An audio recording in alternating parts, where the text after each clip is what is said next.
Hatep.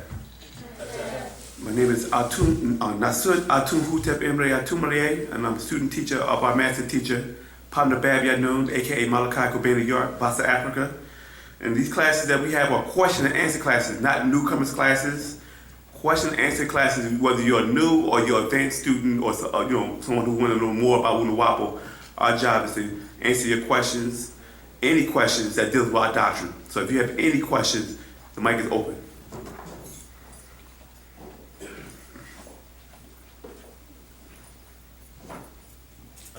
Hatep. It's over.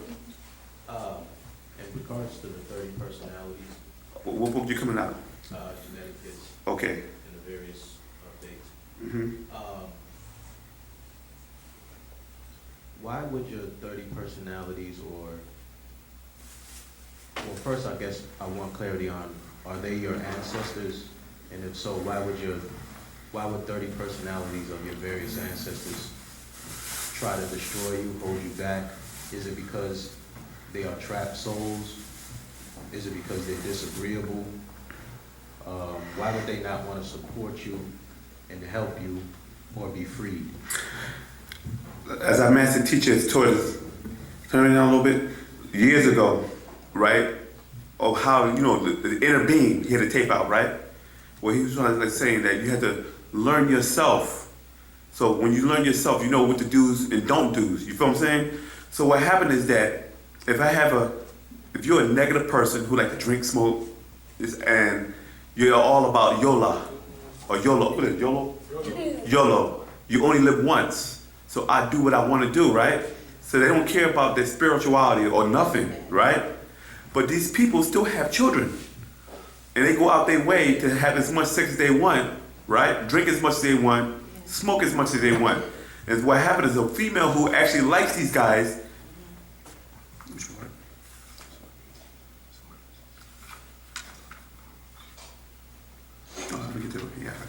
You're saying, and they want to do what they want, right? And this female really likes him. Think he's a good guy, but she doesn't realize that he's playing a game.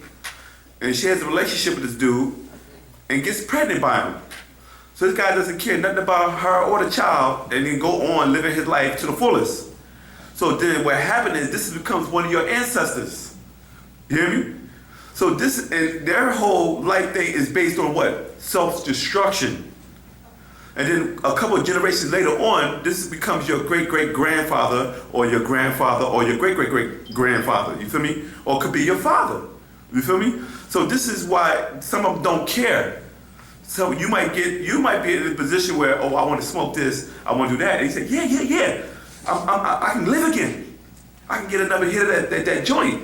Or I can drink some of that crystal. You feel me? Because he never got over his desires. You remember in the old doctrine how you become trapped by your own desires and you begin in a state of called purgatory. It's in a book called When is Hell, where you make your own hell. You feel me? And this is one of the reasons why it happened. If you go to the book called 30 Spirits, right? It breaks down here. You must remember what and who you are to all others. This is page 1, verse 6. Number 6. You must bind the 30 spirits that seek to control you.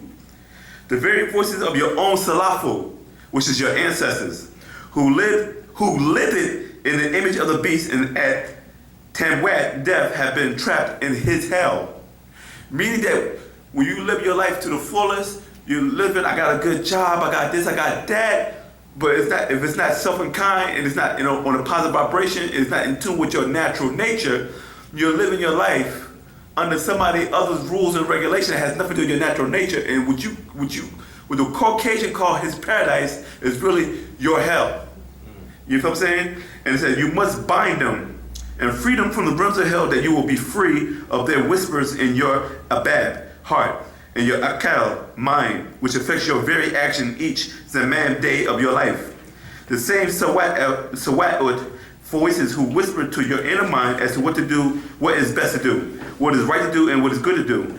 And sawa'u voices who whisper to your inner emotions and desires what is not best for you and others, what is not right to do, and what is not good for you. The whispers that are agreeable and the whispers that are disagreeable, your choice.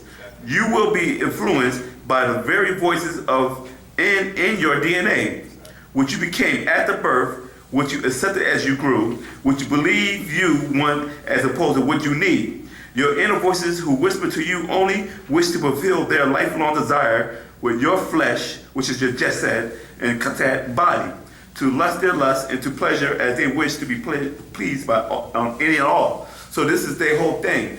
They never were able to overcome their weaknesses and their desires, so now they're trying to live it onto you. So when you say... And this is not all your answers. Some of them also want to help you. So that leads me to my next question. Yeah.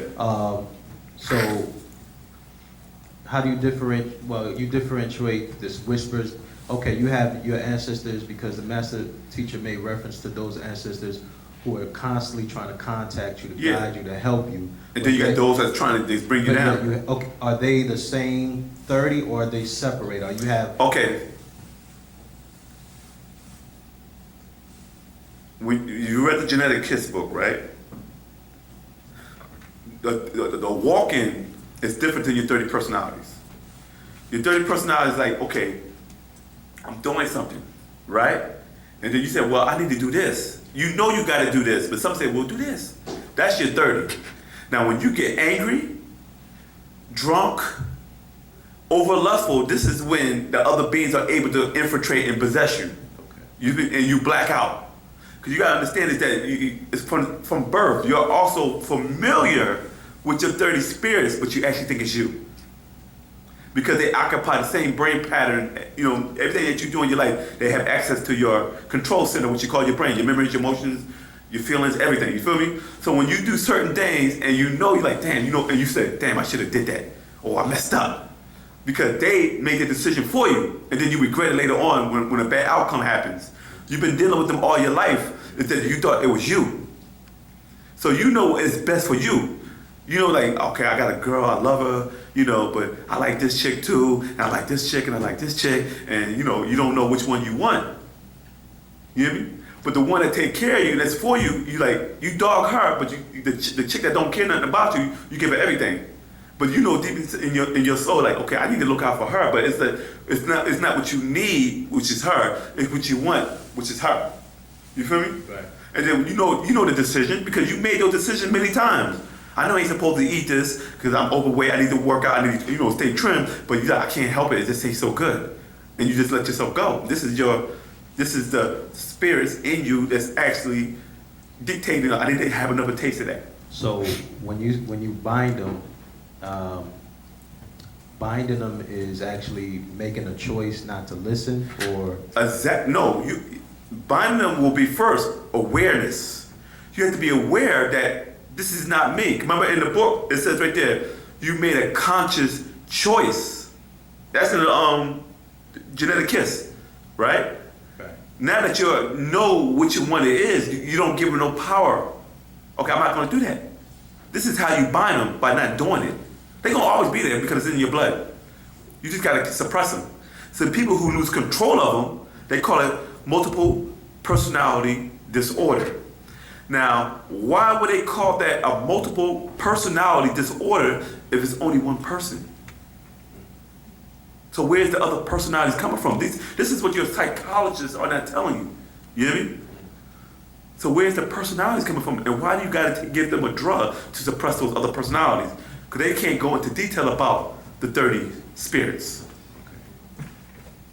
So where do we get into actually freeing them or releasing them or allowing them? You free them when you free yourself. Because you are, like our master teacher said back in the 90s, right? When we was on Nubia, not Nubia, Tamaray.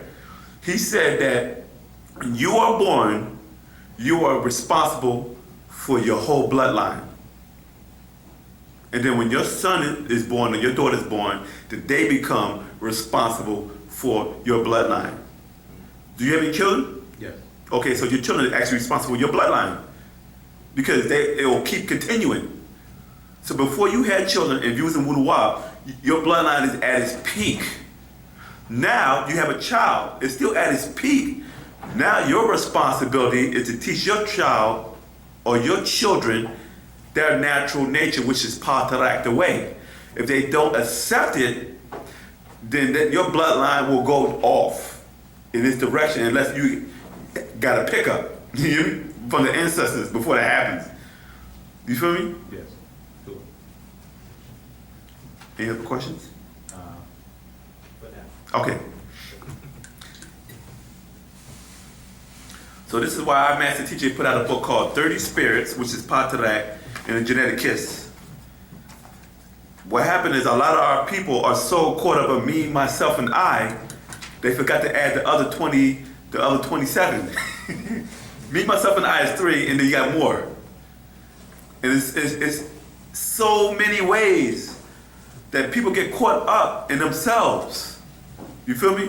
Because the Caucasian has created a world or a virtual reality, right? Or illusion where he said, okay, you know what? I can't get this African because he doesn't like my stuff. I can't entice you with gold because they got gold. I can't entice you with diamond because you got diamonds, jewelry, or any other type of thing because the African had all that, right? So what I'll do is I'll just take his woman, rape her, right? And now that child will be a part of me in him. And still African, right? Now, with 400 years of mental suppression in the spell of Leviathan, people actually think they're black. You are what I see, but you're not African no more, or what you call a black person of Africa, because your mentality is that of your oppressors. This is why the master teacher said it took them 400 years to turn an African into a Negroid. So when people say black power, yeah, you got black, but you're not the black of Africa. You just have the complexion, but you are a Caucasian. And what happened is he has so much stuff out there that you actually think you're attracted to. You're not. Your grandfather and grandmother and so on has been dazzled by the Caucasian delicacies, you hear me, of a harlot. So what they couldn't overcome, you're now being attacked by it subtly because you think you like it. Oh, I like Lil Wayne. Oh, I like Haagen-Dazs. Oh, I like Coca-Cola. You hear me? But you never drunk Coca-Cola, but all of a sudden you say, I would like to have a Coke. Have a Coke and a smile. You hear me? And you don't realize that somebody in your family might like the Coke. Because Coke been around a long time now, you hear me? And you just bring like, why do I like this taste? But this Coca-Cola is tearing your insides out. Because if you have a car, who has a car? Raise their hand. Have you had a time when your car, it wouldn't come on? And you get enough electricity from the battery? What's the first thing you do when you see a lot of corrosion on the battery? What do? Pour soda. Why would you pour soda on it? Why couldn't you just take it to AutoZone and find some type of chemical or something to remove the erosion? But people say, no, let's go get your 50-cent Coca-Cola, take it out, and pour it on the battery, and it dissolves the acid. So what does it do to your stomach? It dissolves the lining in your stomach. You feel me? So you're drinking sweet poison, and you're loving it. And because you didn't choose it at first, because one of your ancestors were drinking it back in the 40s and 50s and 60s. And that goes with everything that you do. Now you gotta say, why do I like this? And how does it benefit me emotionally, spiritually, and financially? We just do it because it's fun, but you don't see the outcome of these actions. And then when these actions destroy you, then people say, well, I'm sick, we're gonna write your card, a get well card, you're in the hospital. I said, what happened? He got diabetes because he kept drinking all those Powerades and what's the other thing? Not the Powerade, the energy drinks. You know what I'm saying? Monsters. Huh? Monsters. Yeah, monsters. Yeah, why would they call it monster? You know what I'm saying? And then next you got diabetes, and you're in the hospital, on a dialysis machine and stuff like that, and they cycling your blood and taking some of it too. I'm gonna take a little bit while I'm doing it, and you sitting there feeling like so helpless. But when we telling you, stop drinking that sugar, oh no, it's all good. Ain't gonna do nothing to me. I work out. You feel me? So any other questions? Yeah, go ahead. Yeah, I want to know was Inky Set or Asar? Which was he? He was none of them. See, what happened is I thought he was one. he was none of them. See, what happened is when our master teacher was giving us or breaking the spell of Leviathan, right? He had to create different spells to break the spell, because what happened is when he came with Wu-nuwaup in 1963 and 1967 and tried to give us the actual facts in the pataraks, right? What you call mechanics of the mind, Bible interpretations and translation in the 9-ball series, right? You know what I'm saying? People wouldn't accept it because it was just too potent. They were so much under the spell. So what happened, the master teacher had to take the religious doctrine, the Jewish doctrine, and the Christian doctrine, which is the 3 degrees that was taken from ancient Tamaray that we gave to Alexander the Great through the Egyptian spy system. You know what I mean? So what happened is they took these 3 degrees and created your religious doctrines. You know what I'm saying? Because you were so indoctrinated with these stories that came from these ancient Leviathan spell called the Enuba Elish and the Gilgamesh epics, right? That was created by Tammuz by way of Enlil and Nanar and Enki and all them guys, right? You hear me? And Tanush or Lelu, you hear me?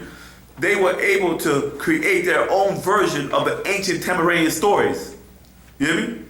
And then when they did that, this is why the master teacher said Enki will be an equivalent of Set, right? Oh, okay, now it makes sense. Then Enki will be Asar. Even to the point they say Enki was Ptah. Because people, as Africans, we're so under spell and we have such an inferiority complex, the master teacher had to say, let me have to create these images so I can give you back your pride. I can make you, black again. Because people were so under spell. The Caucasian, being an Uncle Tom, was actually, the black man was actually content with that. You feel me? So the master teacher had to bring you from out of an Uncle Tom state, from a black Caucasian state, to bring you back into a Nagaro state. But in order for him to do that, he had to blacken these so-called Adamite stories of the red and ruddy races and make them black, because it's the only way you would accept the doctrine, by putting a piece of yourself in it. You feel me? Because when you go to ancient Egypt, you don't need to put a piece in it because you're looking at yourself. But when you look at these original doctrines, they're not telling you what complexion they are, how they look. Then you got people like the Hebrew Israelites and the Nation of Islam and different groups say, well, they were black. Yeah, we see that what is written, but these stories were plagiarized. So once you get past certain spells of these biblical books that you call the Bible, the Quran, and the Torah, right? Then they say, well, let's put the word black here and here. So if they get past this spell, we'll still have them under, well, they said they were black in there. They said they were black, this is right, you hear me? So then it has to be true, because I'm in it. But you understand that it doesn't matter if they were black or white. It matters if the story was true or not. That's the whole point the master teacher is trying to get us. But some people are so under spell, he had to give you what you want, which is religion, so you can want what he had to give, which is the Wu-nuwaupu, or the facts. You feel me? Okay, I think I remember reading it in the 9-ball, because I used to have it. We were saying like, a lot of those, like Ray Amun-Ra was like a 6 ether being, something like that. Do you remember reading that like that? In the 9-ball? Yeah. See, it said Ray was the 6 ether being? Yeah, like Amun-Ra and all them. I don't remember that. And I read the 9-balls, and I never remember saying a 6 ether being. Okay. No, I might be mistaken, I don't know. But you also got to remember that when the master teacher was writing the books back in the 70s, ancient Egypt was considered the devil back then, because we were still in the religious doctrine.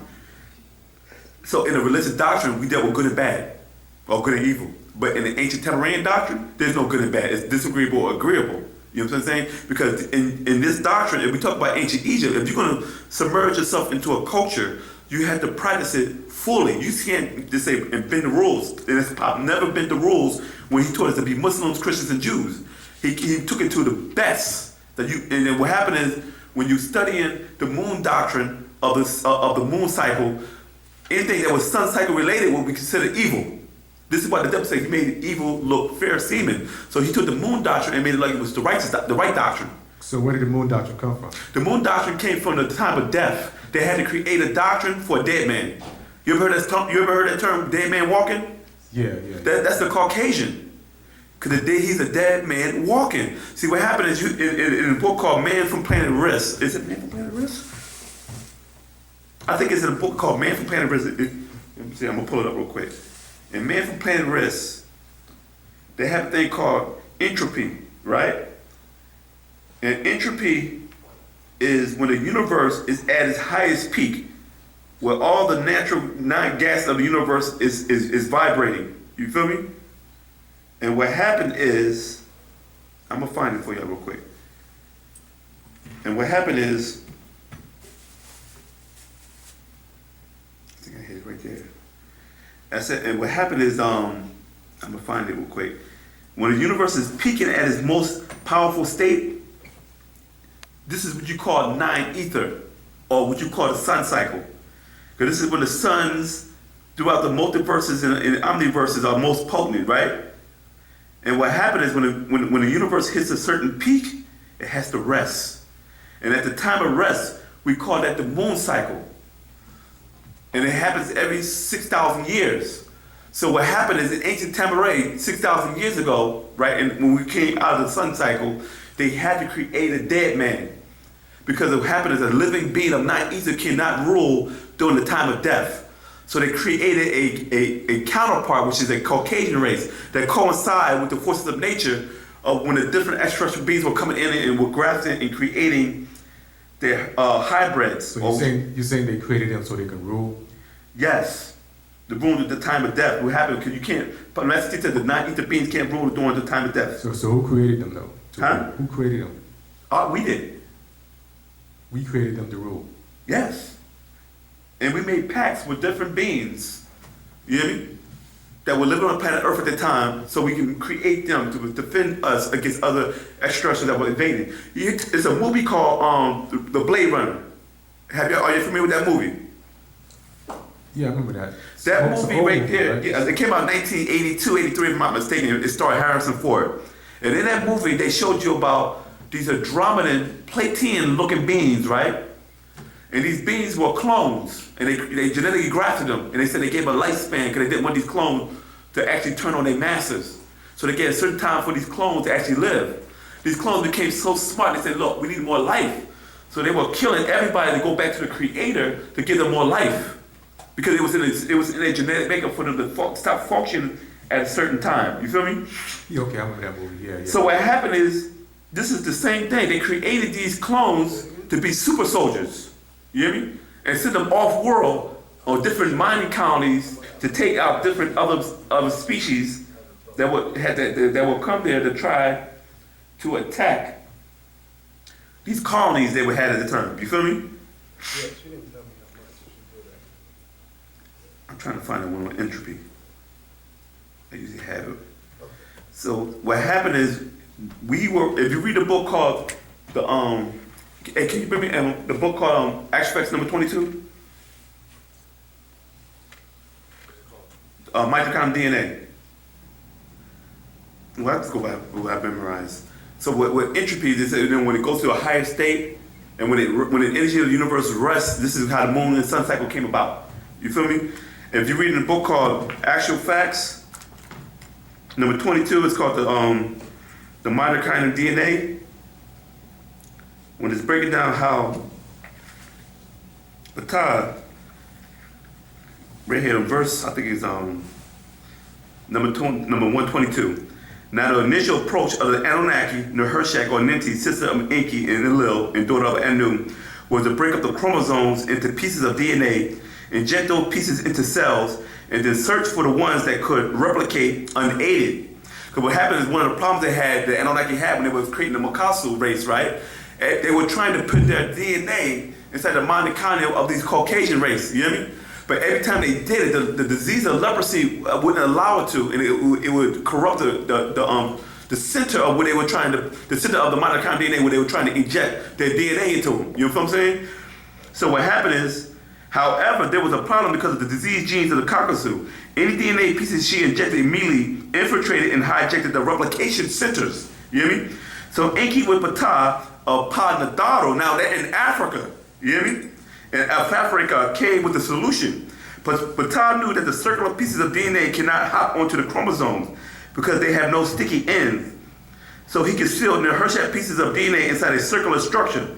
That plan worked immediately. Ptah found pieces of DNA that could replicate under their own steam. Then make the DNA piece big enough. Nearly any DNA piece larger than 9,000 base pairs is able to replicate. The Enki of the Anunnaki did his part as the Ninti or Nehershak made the mistake. Once done, they gave it to the Kamau Pleiadians. So now they had the blueprint also inserted artificial structure protein in the bacterial DNA. Now here's the question. The overlords were the Anunnaki. And the Pleiadians were working under them to create the food source that you know as the Mokasu here on the planet Earth. So they were actually working together. So they made treaties. Okay, we're not going to war against you. We're not going to fight against you. But we need to work together because what happened is we got problems with these nomos, another species of draconians that came down in what you call Mali. Then we got problem with some of these draconians that's in Bali. You feel me? So you're dealing with a Star Wars of different extraterrestrial beings vibing to take over the planet Earth. So certain beings say, look, we can work together to take out these guys, but I don't agree with your doctrine, and I don't like your ways, because your ways are disagreeable to me. So some of these Anunnakis were disagreeable and some were agreeable. You feel me? So they actually worked with the Padadaro in helping create the Mokasu race here on the planet Earth. And this is why Enki used some of these beings to protect him from other extraterrestrial races. This is where the Blade Runner story comes from. Yeah, go ahead. Okay, on that same note, is it actual fact that the Anunnaki and the Nataru are both from Rizq or Ilium? With that, I'm gonna pass the question over to my brother, Atuneye.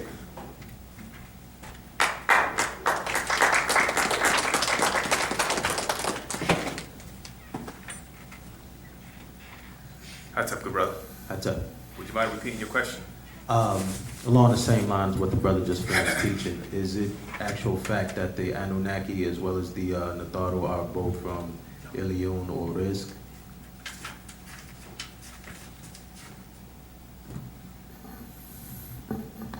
All right. To answer your question, let's start by first examining what the name Anunnaki means. And this subject keep coming up many times because a lot of people confuse the term Anunnaki with beings from Razak or Murzak. You know what I'm saying? We know Murzak as the Orion star system. You know what I'm saying? A 3-sun system containing different planets, or known as Rizq, you know what I'm saying, for many years.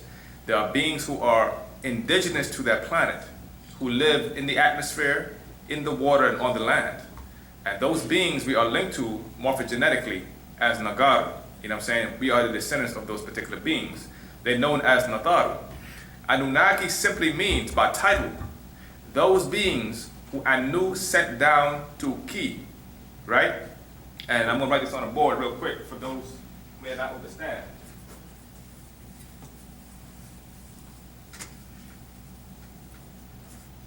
You have the word. Are you able to see this right here? To everybody? And Nun. You have Na. And you have Pi.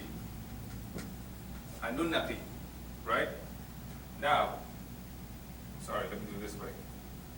Anu.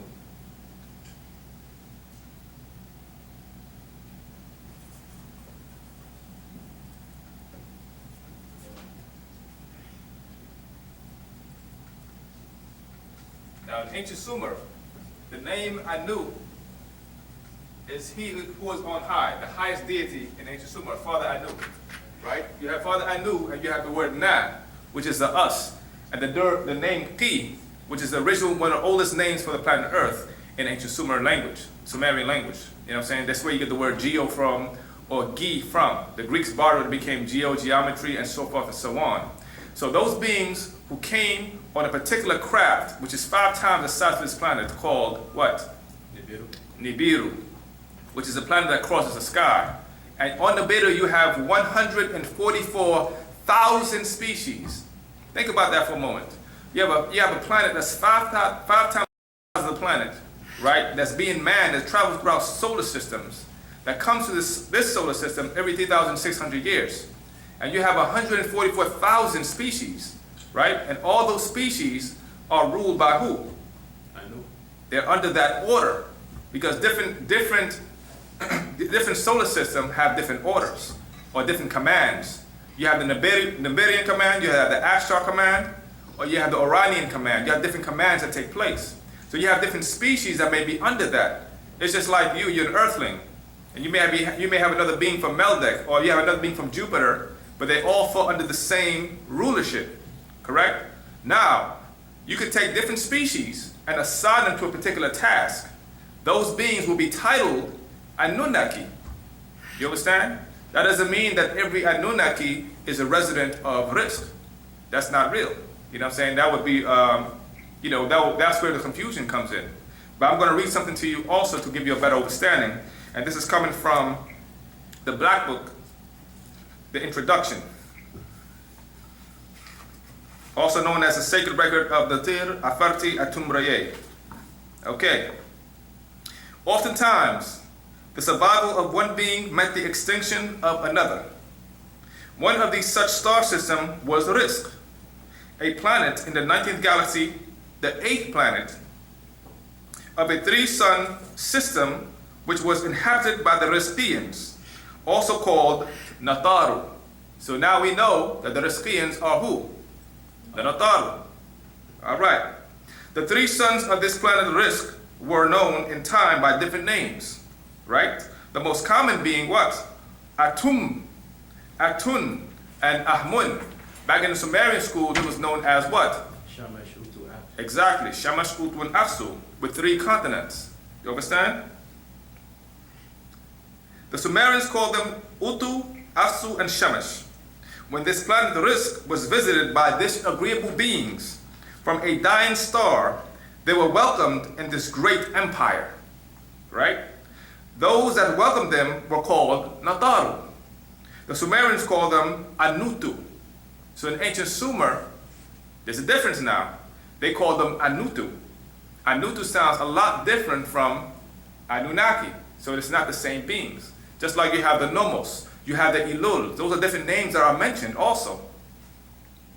The Council of 9 Enneads of the pre-dynastic periods before man was called man, these deities met with open arms, and they passed our decisions on to the 24 elders of Risk, who passed it to the 144 governors of the 18th and 19th galaxies. That means, and you know the 18th galaxy is this right here. The Milky Way is the 18th galaxy. You understand? So there's a relationship also between galaxies, which consists of billions and billions of stars. That's how massive this is. It's inconceivable to our minds, or us Earthlings just being here on the planet Earth. But I hope that answered your questions right there. So they have based on that they have interactions. Definitely not the same being. Don't have to be the same beings, and not necessarily from the same exact place, but had interactions. Absolutely. Now remember what it says earlier, right? You have beings that came from a dying star that were welcomed there. So guess what? It's like this. Think about it this way. If I was indigenous to Africa, which we were, right? 400 years ago, we were what? We were Africans living in Africa. When we came here, and after the first generation, right? You now have a new breed here in this land, America. And Panababianun made it clear. He said, after 4 generations, you mutate. Now you're a different kind of beings. You know what I'm saying? In other words, you have beings that come from a different star system. They may move to a particular planet. After a certain amount of generation, they're now considered, for example, Americans. You know what I'm saying? Or if you go to Africa, you have these Caucasians that came and invaded South Africa. The first few generations, now they call themselves what? South Afrikaners. You know what I'm saying? They got a whole other name now. They consider themselves Africans. But we know genetically they are what? They are Caucasians. From Caucasia, wherever that's it. Wherever Caucasia is. And Pops addressed that in Let's Set the Record Straight. You understand? So in other words, you have beings that come from other solar systems, other galaxies, who may seek residence there, and now they become also residents of Risk. They also become Riskians. You understand? So those Anunnaki would be specifically those beings who were sent down to Ki for a particular mission or for a particular purpose. They would be Anunnaki. You understand? And some of the deities are named like Enki or Enlil. You know what I'm saying? Nilhursag. You name it. Those are beings who are responsible for genetic engineering on this planet. So they tie in with us also. They will also be considered Anunnaki. You understand? So you have different species. Remember that. You have different species. That doesn't necessarily mean that they're all of the same genetic line or lineage. Understood. In relation to what the brother was teaching earlier, as far as the master teacher using his methods to break the spell and inserting the blackness and, you know, giving us that pride, and also in regards to what you just finished saying, in relation to Murdoch and Enki, did Murdoch, that being, or those beings that speak through the master teacher, did that being convert from Anunnaki to Natharu?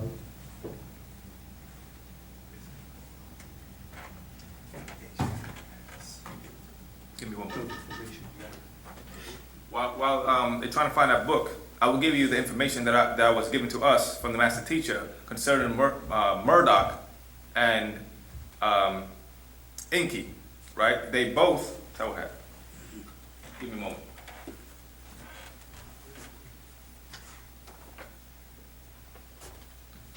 Like the brother read earlier in 18 plus 18 plus 1, you know what I'm saying, mitochondrial DNA, it showed how Enki was in contact with beings who lived in Africa, who were known as Natharu, and how he got certain information. Murdoch was also one of the beings, that's what it was, give me a second. It's, okay, I'll just go straight into it, all right? This is verse 94 of the New Patara called Formation. Thank you. Verse 94 says, so Enki and son Murdoch and his son Nabu came to Afaf Reye Ka'u, or Ka, Africa, long before the making of the devil. Enki makes his seed with African females to breed there as well. So Enki had an agenda to breed with the Africans, to link his genes in that manner, right? So we grew wabar hair on our bodies, okay? All right, let's go into another topic. But you see there, Murdoch as well as Enki and as well as Murdoch's son Nabu, right? They all had interaction with Africa, you know what I'm saying, right there.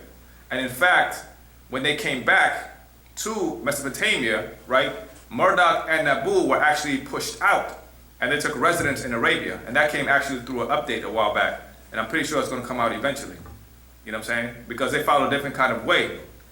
They spoke a different language and they were attuned to a different frequency. A much higher, more advanced, in fact, you know what I'm saying, which is that of the Nagaru, the Natharu. So it's kind of like a chicklet being touched by a human and then the mother doesn't want it anymore, something like that. Like, it's like so it's converting. You convert it and now when you go back, they like, I don't know. I can't put the step of conversion on. Well, I don't know about conversion. What I'm really trying to see clarity on is, okay, when you're talking about Murdoch or Melchizedek, and then you have Tahuti or Thoth, and these beings that are, you know, as far as the overstanding, the same being. Something took place, like. Was there some type of conversion or? Okay, when you say conversion, I guess I'm trying to understand, because what it is, you threw a lot of names. You said Enki, you said Murdoch, you said Melchizedek, you said Tahuti. Right. Okay, here's the thing about our master teacher. We know our master teacher is an Ilam Mutajasid, or an avatar. You know what I'm saying? He is a transmitter. And different beings come here through him to give certain information for a specific time. When we were in the school of religion, the teacher known as Melchizedek came through our master teacher. You know what I'm saying? Because you have to understand how things work as far as dealing with him. That's his job. And they'll convey a certain message to get us to a certain time span so we can grow consciously. And your consciousness is linked to your etheric self. So you have to grow. You are a baby in that stage, and we are gradually growing there. And you have different masters who lived and walked throughout time, regardless of what time cycle it was, who are needed to get that job done. So one title was Melchizedek, or Malaka Zadok, the king of peace, or the king of salam, as they call him. He had a specific mission, and he accomplished his mission. You know what I'm saying? Marduk of ancient Mesopotamia. Some of us are of their lineage also, those who relate to Africa. And he has a specific mission, and certain things has to be done in that manner also. You have the Hutu, who was the oldest of them all. You know what I'm saying? Who was also known as, I don't want to get the name mixed up, but Jetri throughout time and other names also. Hermes was adopted by the Greeks. But there's a specific mission there. The whole point is to get us to grow consciously, regardless of the garb that's thrown on. But there's a link between all of them. You know what I'm saying? And the portal in which they're conveying it is our master teacher. The thing is, it can be very, very confusing because you're trying to see if they're all one. They're not all one and the same. And our master teacher is making it very clear. There's a link between all of them, and they work together for their children. We are their children. We're mixed up now. Think about it. We're mixed up a lot. You know what I'm saying? Which is why it takes certain doctrine to be put out to break certain spells in us. So we could be allowed the right morphogenetic code, which is that of the Nagaru, which is linked to our ancestors, Panataru. That's the key. You know what I'm saying? The key is not to get caught up in the schools, although it is necessary to address the questions so the confusion won't happen. But to make it clear, this is what it is as far as that. Those are different beings who lived, who walked the planet, you know what I'm saying? And who have a specific mission. And at certain times, like our master teacher says, he said, I have 19 different spirits that comes through me to convey this message to us. You understand? Sure. And in time, if you notice, our master teacher is given pieces and pieces to put the puzzle together. You know what I'm saying? So I can say, I'll give you some, but also be patient. So as more come, we'll give you some more information based upon that. Sure. All right. I hope that was helpful. All right. How's up? Just in following along with what you were just talking about, the question I had was, when exactly did an Nadaru come down, and who did they mix with? Because I'm fairly familiar with the Anunnaki and that whole story as far, but I'm trying to figure out who exactly did the Nadaru come down and mix with, and Okay. like when did they come down? All right.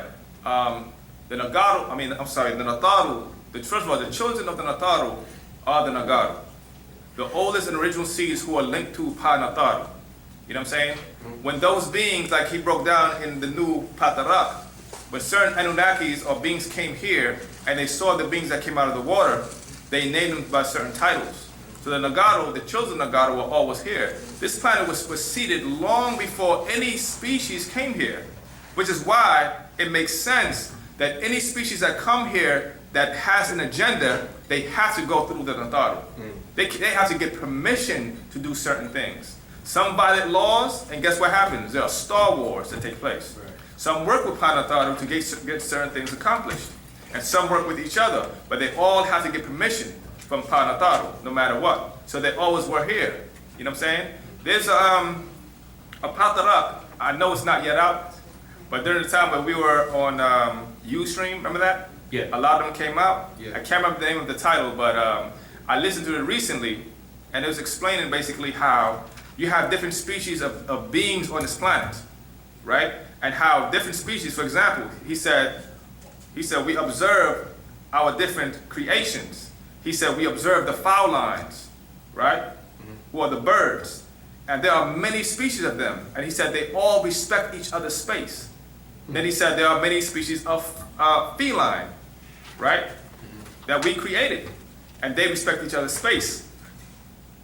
Thank you.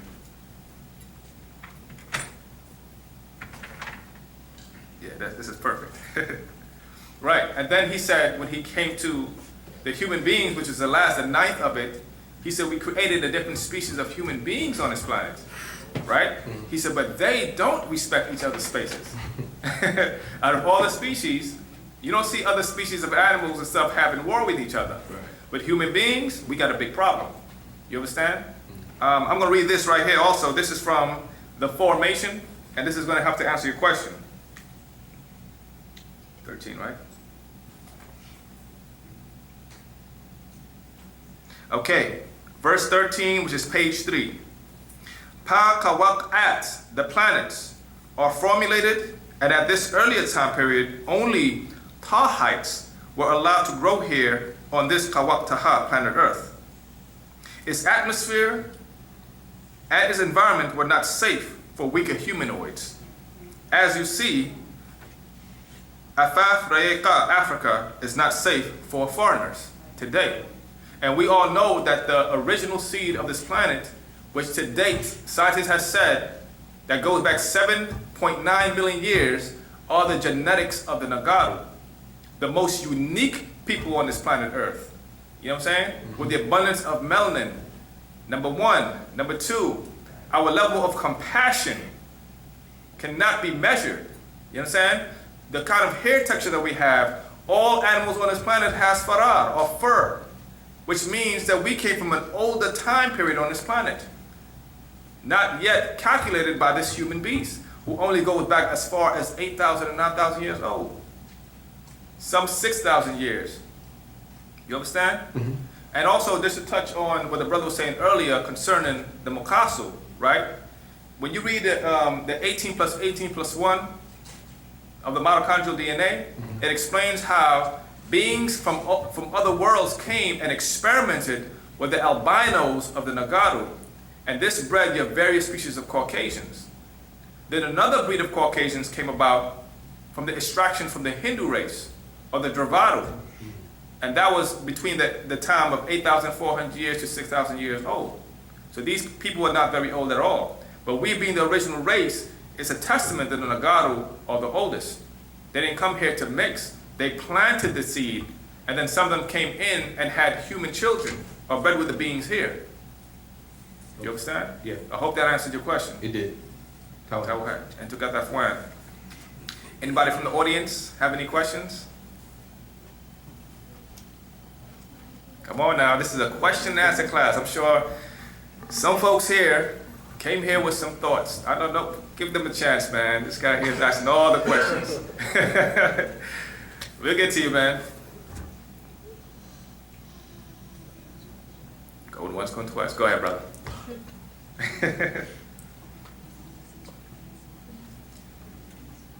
Is it actual fact that that female were created first, that they're the actual deities, and that we come from them? And if so, what is their actual responsibility as a whole, and what is our responsibility to them? Okay, I'm sorry. Repeat that question one more time. The question was, is it actual fact that the female, or that the woman is the original deity or god, goddess, and that we come from them? Mm-hmm. And if so, what is their responsibility as a whole, and what is our responsibility to them? Okay. As a male, I will start by explaining first of all, to answer your question, yes, the females are the originators. They are the gods of this planet. They are the ones in which we came out of. You understand? In fact, as males, we are a weaker version of a female, physically. You understand? And this deals with chromosome or DNA. You have, and many of you are familiar with this, and you have different books called Who is God, Male or Female? You have The Planet Earth is Woman. You have The Cycle. You have so many different books that explains and expounds on this 25,000 year cycle in which the women are to rule, right?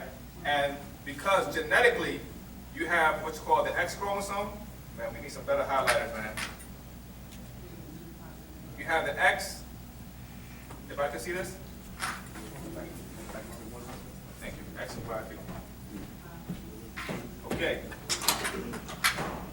Let's do it this way. You have the X chromosome and you have the Y chromosome. And there's a reason why I made the Y chromosome smaller. Because it is a fact that the X chromosome is 5 times larger than the Y chromosome. You understand? And the Y chromosome, the reason why I drew it like this is because, as our master teacher explained so many times, and scientists agree, the Y chromosome is a defective X chromosome. So it is a fact genetically, right, that she is the God. She is XX, we are XY. That's number one. Number two, there is no male to date, right, that gave birth to anyone. It is the female who grew, who nourishes, who shapes, who molds the flesh, you know what I'm saying, that houses the spirit in which the soul comes through. You understand?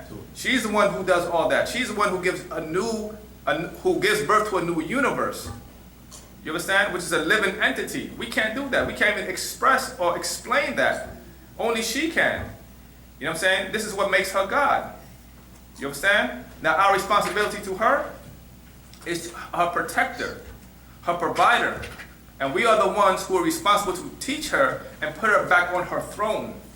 That's our responsibility as men. You understand?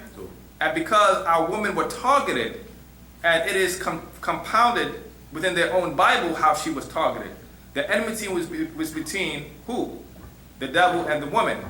You understand? There's beef with her seed, and thy seed, as to say. So he is after her.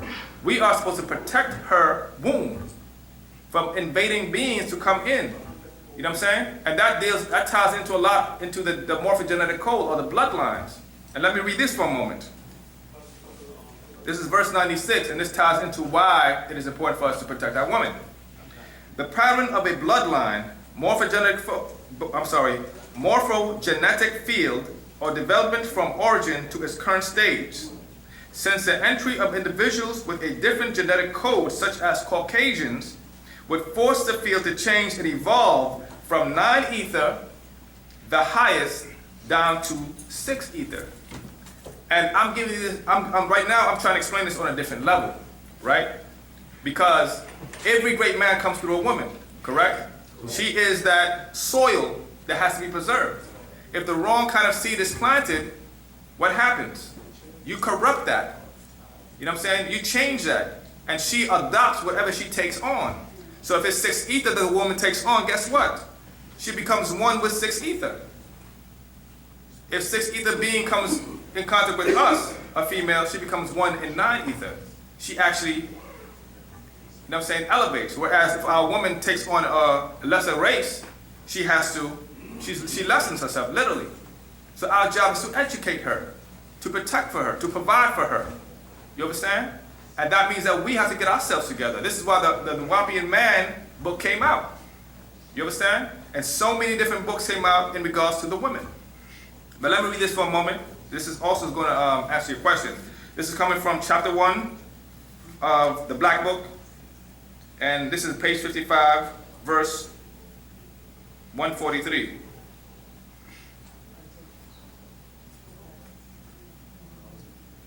Okay, here we go.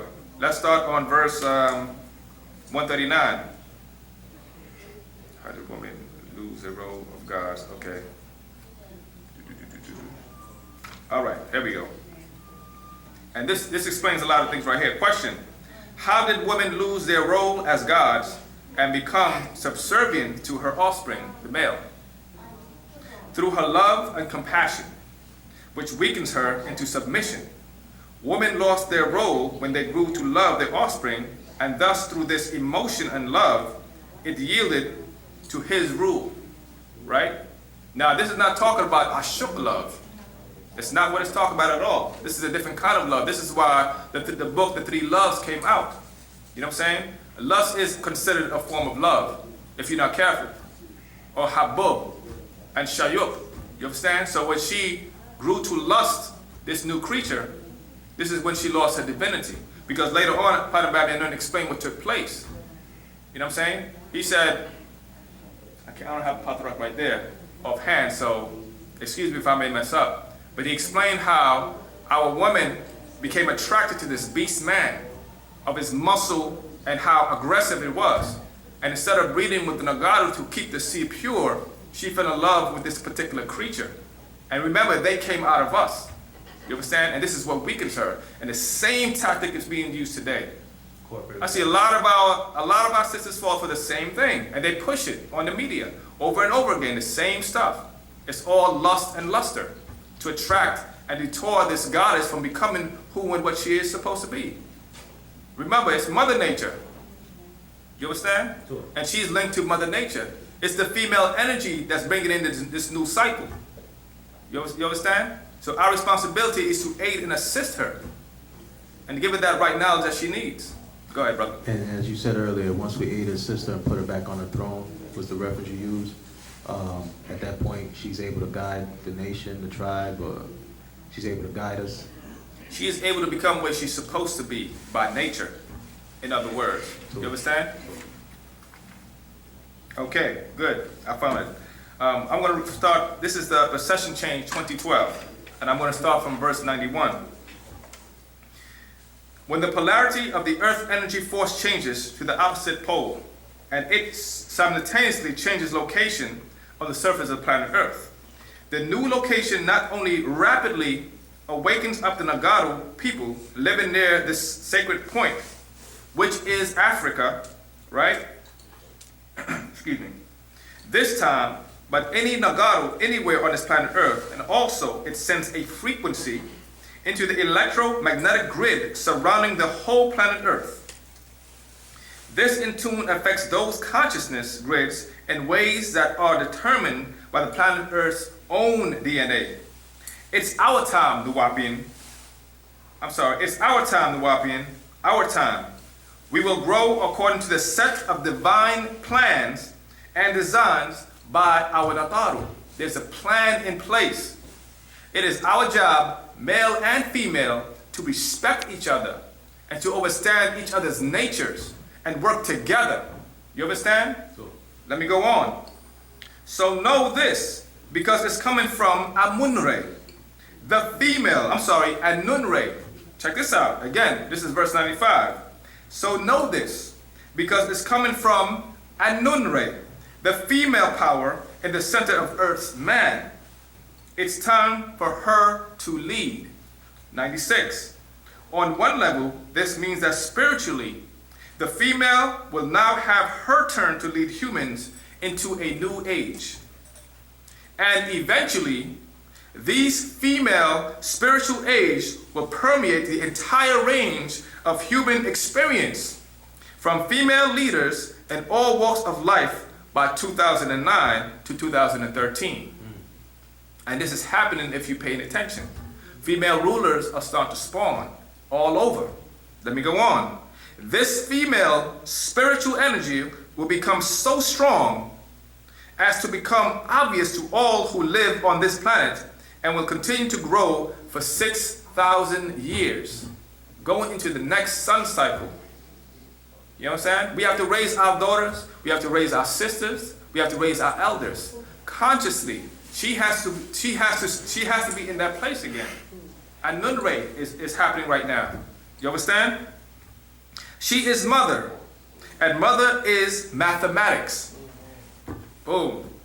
Attorney. This is where it's at. It was an assignment that your daughter had, as far as a matrix, right there. That's where it was coming from.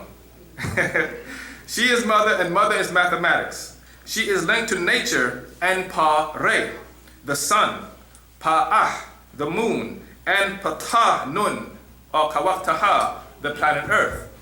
Again, the sun in the center of this planet is what? It's female. The surface is male. So in every male, guess what? There's a female. You better not deny that. You know what I'm saying? Otherwise, nature is gonna definitely put you in your place. But that's a fact. You know what I'm saying? Nuwaupu is a female energy. I'm telling you, man, it's there. Let me go on. Life is organic, as she is, and is not always perfect.